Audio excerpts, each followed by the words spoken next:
सभी विद्यार्थियों का स्वागत। आज हम BA तृतीय वर्ष में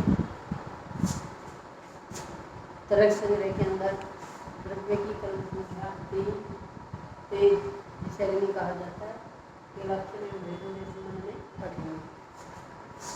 भूषण स्पर्शवत तेज है, किसको तेज कहेंगे? भूषण स्पर्शवत, अर्थात जिसका स्पर्श कैसा होता है, उष्ण होता है, उसे क्या कहा जाता है? तेज कहा जाता है।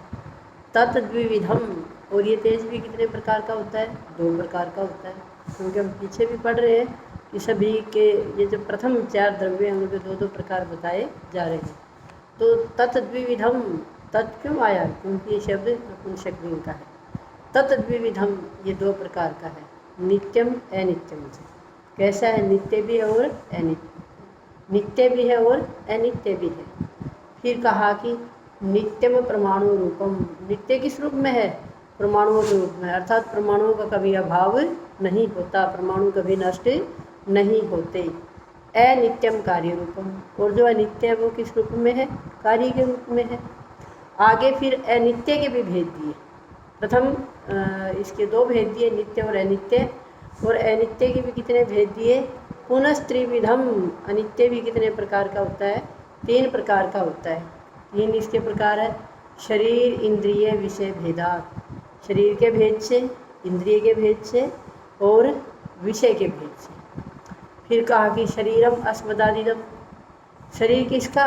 हमारा, हम सब जितने भी इस पृथ्वी पर, इस भूमंडल पर जितने भी चेतन प्राणी हैं, जो भी जीव श्वास लेता है, प्रश्वास लेता है, गति करता है, और जिनका भी शरीर है, उन सब में क्या है? तेज, ये अग्नि तत्व होता है, क्योंकि अग्नि तत्व के बिना ये शरीर क्या है? काम नहीं कर पाता है।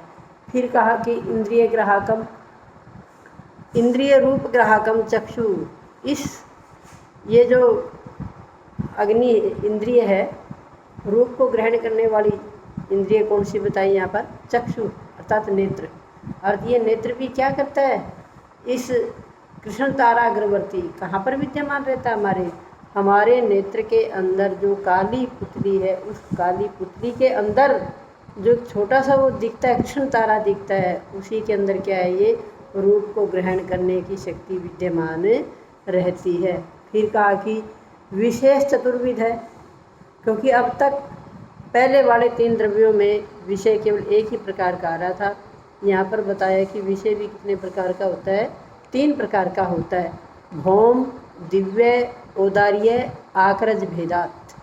भौम किसे कहेंगे?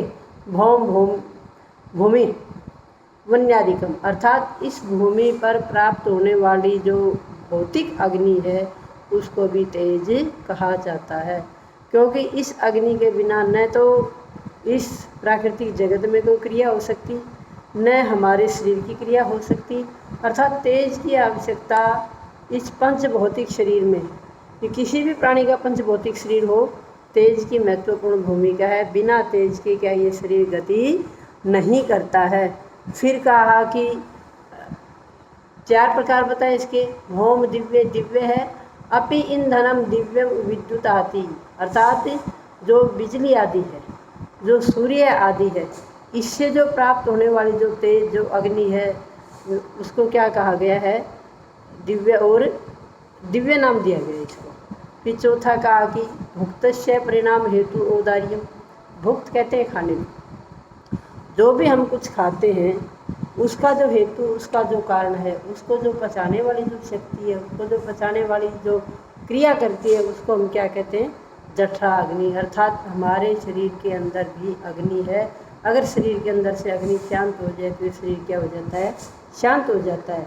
या फिर हम सामान्य चर्चा में भी सुनते हैं कि अब हमारी अग्नि क्या है? मंद पड़ गई। और जब अग्नि मंद पड़ती है तब शरीर में किसी प्रकार की व्याधि, किसी प्रकार का विकार आ जाता है, और ये शरीर जैसा स्वस्थ होकर के कार्य करता है, वैसा कार्य करने में क्या सक्षम नहीं रहता है। इसलिए इस अग्नि के हमारे शरीर के अंदर भी उतना ही महत्वपूर्ण रोल है।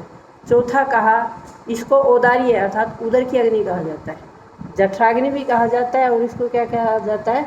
उदर की अग्नि भी कहा जाता है। और एक ये सामान्य भाषा में, बोलचाल की भाषा में प्रचलन भी है कि उधर की जो अग्नि है, पेट की जो अग्नि है, अगर वो शांत नहीं होगी तो क्या है, व्यक्ति अपने कार्यों को पूरा नहीं कर सकता है। फिर कहा आकर जम सुवर्णादि, आकर कहते हैं खानों को, खदानों को, जय कहते हैं पैदा होने को, आकर जम जो खदानों से पैदा होता है, जो खानों से निकलता है, जो भूमि को खोद करके प्राप्त होता है, उसको क्या, वो कौन सी तेज है, सुवर्ण आदि जितनी भी धातु हैं, एक भी धातु पृथ्वी के ऊपर प्राप्त नहीं होती, चाहे सोना हो, चांदी हो, तांबा हो, लोहा हो, जस्ता हो, जिंक हो, शीशा हो, जितने भी एल्यूमिनियम धातु हैं या किसी के सुधरे हुए परिष्कृत रूप हैं, सभी के सभी सारी धातुएं पृथ्वी के भूगर्भ में स्थित है। और पृथ्वी में बहुत ज़्यादा क्या है, गर्मी भी बहुत ज़्यादा है, क्योंकि जहाँ पर लोहा आदि की जो खदानें हैं, अगर उनमें अग्नि लग जाती है तो क्या वो अग्नि जल, ये सॉरी कोयले की जो खदानें हैं, कोयला जहाँ से निकाला जाता है, क्योंकि कोयला भी तेज का रूप है, भौतिक अग्नि का रूप है,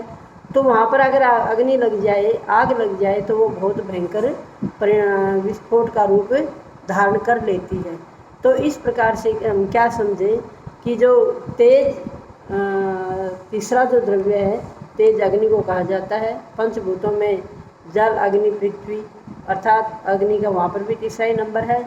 इस अग्नि के बिना क्या है, हमारे संपूर्ण कार्य, चाहे भौतिक अग्नि हो, चाहे उधर की अग्नि हो, या फिर ये सूर्य चंद्रमा आदि से प्राप्त होने वाली अग्नि हो, इन सब के बिना क्या है, प्रकृति के सारे कार्य अधूरे हैं। और परमाणु रूप में भौतिक अग्नि का विनाश हो सकता है, लेकिन परमाणुओं के रूप में क्या अग्नि का कभी विनाश नहीं होता, वो हमेशा से विद्यमान रहता है। धन्यवाद।